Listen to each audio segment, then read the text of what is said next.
Very good afternoon with your news communicate. You known edition. Below we will give the news that is currently taking place in the whole European continent, a conflict between two well-known nations such as Russia and Ukraine. Below with this news my colleague Mateo. Thanks, Juan Esteban.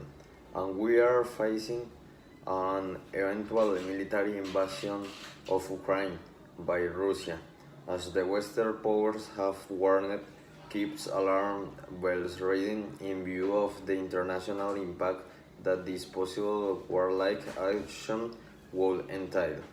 Moscow denies that it has any intention of invading Ukraine, although it has already mobilized up to 100,000 Russian soldiers to the borders with Ukraine, according to intelligence reports. Russian President Vladimir Putin claims that NATO, the military alliance led by the United States together with the main European powers, is expanding towards Eastern European countries, including Ukraine, which he considered an aggression to Russia's security. Vladimir Putin government assured this January 27 that the right responses of the United States and NATO to its demands does not address the main demands, focus on reducing post-Cold War security arrangements. The Kremlin noted that there is room for continued dialogue but on secondary issues. Tension mounts as neither side is willing to back down on its armed presence and military exercises in Eastern Europe. The Russian Defense Ministry has distributed on Saturday several images of the naval exercise that its troops are carrying out in the Gulf of Oman. On this occasion, Moscow has joined forces with two other powers not very close to the West, China and Iran, which has caused the United States and OTAN to become alarmed and take similar measures to dissuade and send unclear messages to Russia and its allies. So on Saturday, NATO, OTAN, deployed troops to countries bordering Ukraine and to these very countries. The United States sent a shipment with several tons of weapons to arm Ukraine, no doubt in an imminent conflict between Russia to recover Ukraine and NATO to defend it will not leave and of the two sides benefit, so it is better to be prevented as it will be an absolute destruction. We'll talk about heroes, but not superheroes, but heroes without capes, those who help their community with their good deeds without expecting anything in return. So today we will give our 5 recommend on this topic. Our first recommend is the book Every Heroes by Pilar Jericho, published on February 10, 2010, which tells about ordinary people who becomes an example of integrity and assume a leading role in their life in complicated situations, committing themselves to something more than themselves.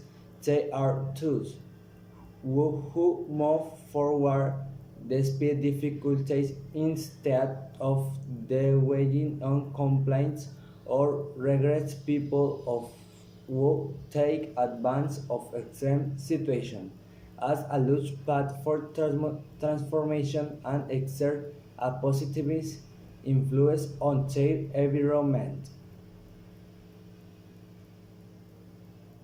The second recommend is a web page intending 5 examples of caring people in the world, where they mention 5 situations of example to follow about people who help and contribute to the community and their incredible solidarity and artistry of help in action.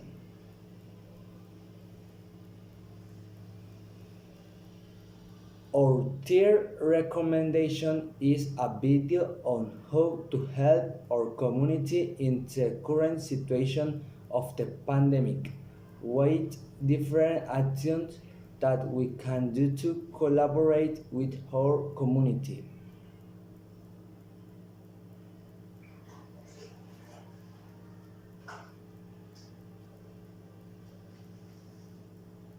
Okay, fourth recommend is about Until Hero of My People.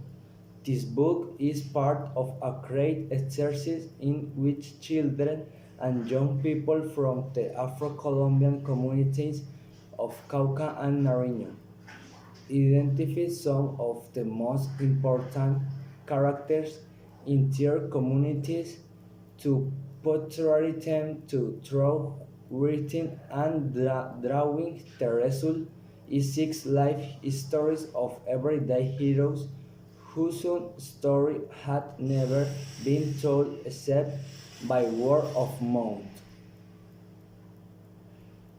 Our fifth and last recommended article is an internet article that tells us why Nelson Mandela was a hero who changed the course of history.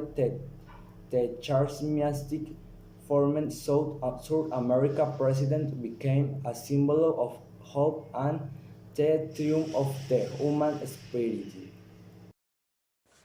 Next, we will give our report. We did an interview with Luis, a man who helps young people in the Floralia neighborhood to train soccer for free to get them off the street and have a goal. Here's our report.